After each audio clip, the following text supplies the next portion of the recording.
Biotic elements in marine ecosystem are non-living factors that play a crucial role in shaping these environments. These elements include sunlight. Sunlight is a vital abiotic factor as it drives the photosynthesis, which is the primary source of energy for many marine organisms. Oxygen.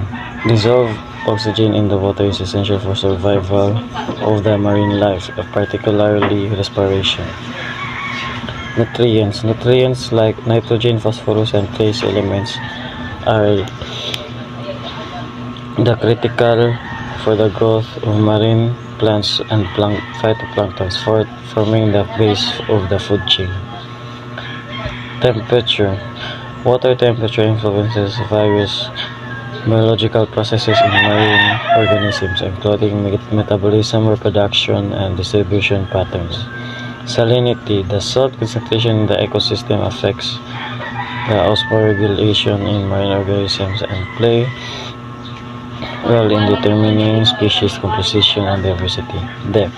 The depth of the water column impacts light penetration, pressure, temperature gradients, and nutrient availability, influencing the distribution of the marine life across different zones. pH levels. The acidity or alkalinity of seawater that can affect the physiology of marine organisms and influence the chemical reaction within the ecosystem. Turbidity. It refers to the cloudiness or haziness of water caused by suspended particles. It can impact light penetration and thus photosynthesis rates in marine plants. The epipelagic zone or the upper open ocean. The surface layer is also called the sunlit zone and extends from the surface down to 200 meters or 660 feet. It is in this zone that most of the visible light exists. With that sunlight comes heat from sun, which is responsible for wide variation in temperature across this zone, both with the seasons and latitudes. This zone is relatively warm because of the heating from the sun and constant mixing by wind and currents. Temperature can range from 34 degrees Celsius near the equator to negative 2 degrees Celsius near the North Pole. Since the epipelagic zone is well lit, it is home to photosynthetic organisms such as phytoplankton. Organisms in this epipelagic zone are extremely dependent upon the sun. The sun is what gives many of the ocean's organisms the ability to complete its food-making process, known as photosynthesis. The epipelagic zone is the most ideal zone for life as it does not face extreme challenges such as high pressure or freezing temperature. A commensalism relationship between clownfish and anemones is well-known interaction in the epipelagic zone. Clownfish live in the stinging tentacles of sea anemones and are coated in mucus, which protect them from the anemone's stinging nematocysts. The anemone provides protection for the clownfish, a more vulnerable species. A mutualism relationship between a boxer crab and an anemone is another well-known interaction in the epipelagic zone. The boxer crab holds the anemone in its claws and uses its stinging tentacles to fight off predators. In return, the anemone consumes the crab's leftovers and both organisms benefit from each other. So, open ocean food web. So the primary producer is the phytoplankton. The primary consumer is the squid and crustaceans, smaller fish like sardines. Secondary consumer tuna, dolphins, and turtles. The tertiary consumer are the shark, killer whales, and whales. The decomposer, the marine worms, bacteria, sea slugs, and lastly but not the least is the scavengers, eels and sharks and crabs. That's all. Thank you. So, good day everyone. I'm here to discuss about mesopelagic zone, or also known as twilight zone. So, mesopelagic zone is a part of the ocean that goes from around 200 to 1000 meters deep. It's not very bright there because sunlight can go very far down. So this makes the environment kind of dark. So ari sa mesopelagic zone, kanang kuha siya nasa tunga.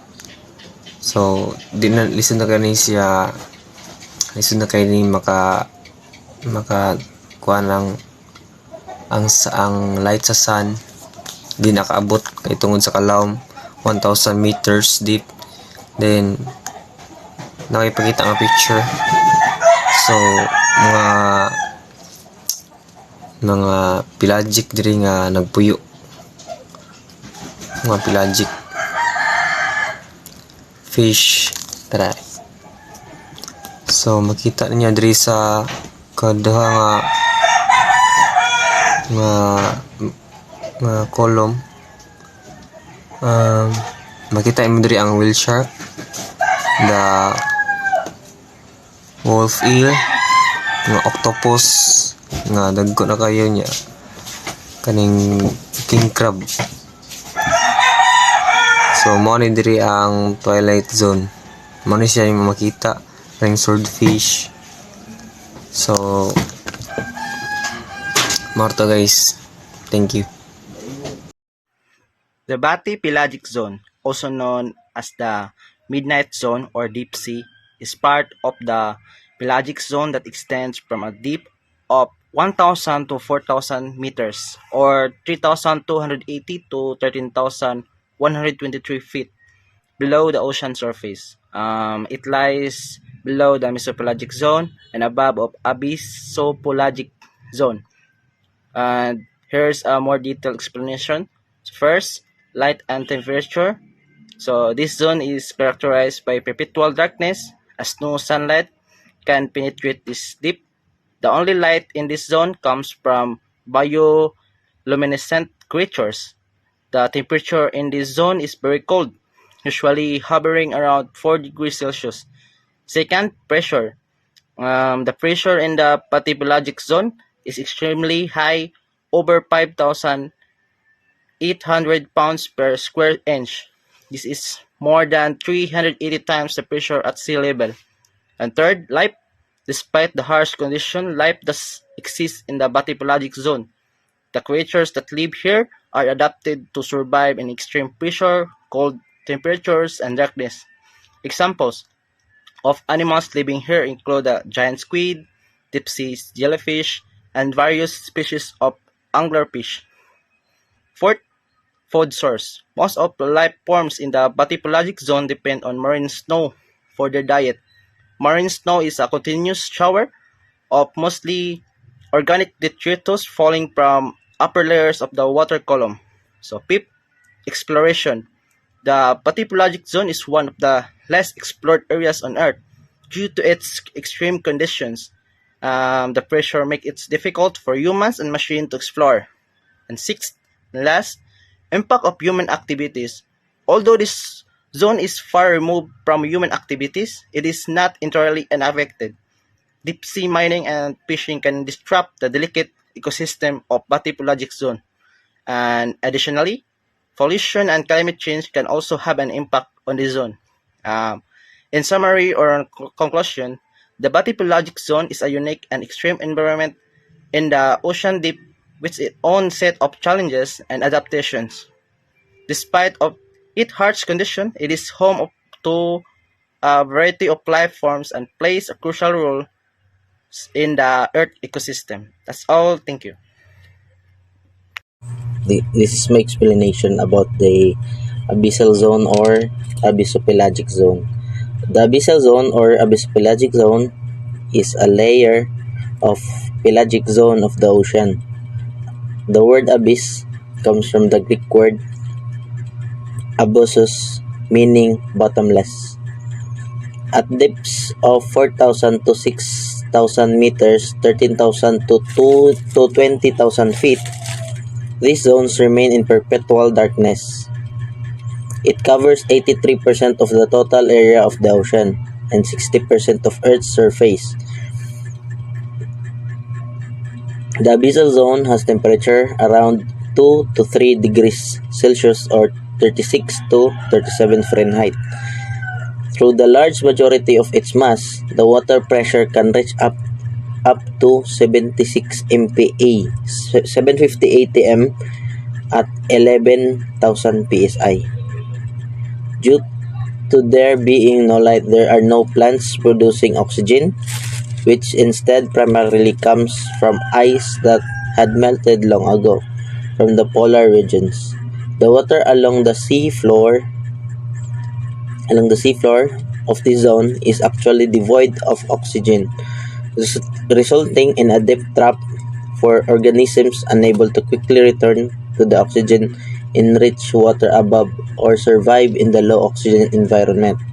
This region also contains a much higher concentration of nutrient salts like nitrogen, phosphorus, and silica due to the large amount of dead organic materials that drifts down from the above ocean zones and decomposes like mga whales, sharks na mga nangamatay, mga isda, or maskin tao nga mga nangalumos or mga barko nga ingana. The area below the abyssal zone is the partially inhabited hadal zone. The zone above is the bathyal zone. That's all. Thank you. The Hadal Pelagic Zone, also known as the Hazo Zone, is the deepest region of the ocean found within oceanic trenches. It extends from 6,000 to 11,000 meters below the sea surface and is named after Hades, the Greek god of the underworld. This zone is characterized by the extreme depth and pressure, temperature just above freezing, and complete darkness, with organisms relying on bioluminescence for communication. The Haza zone is home to life forms that are not found anywhere else on Earth, which can offer insight into adaptation to extreme environment. The Haza zone is significant for several reasons. Firstly, these trenches occur where one tectonic plate is abducted under another, creating long, narrow submarine canyons. Movement of one plate over another can cause earthquakes and tsunamis that affect people on land, and understanding tectonic motion is essential for warning people who might be affected. Secondly, the steppe worlds are home to unique life forms. Studying these organisms can help us better understand adaptation to extreme environments. Some of these organisms rely on chemical energy from hydrothermal shapes along the ocean floor, while others depend on carbon-based matter that falls from upper layers of the ocean. Accumulation of carbon along the base of the trenches may play a key role in the carbon cycle and climate regulation. The Haza zone is characterized by a complete lack of sunlight, low temperature, nutrient scarcity, and extremely high hydrostatic pressure. The major sources of nutrients and carbon are fallout from upper layers, drifts and fine sediment, and landslide. Most organisms are scavengers and detritivores. Over 400 species are currently known from other ecosystems, many of which possess psychological adaptation to the extreme environment condition. Exploring the Haza zone is not without challenges due to the remote location and extreme topography and pressure found in ocean trenches. Researchers are actively working to investigate trenches and the waters within them, developing technology that allows exploration of the Haza zone.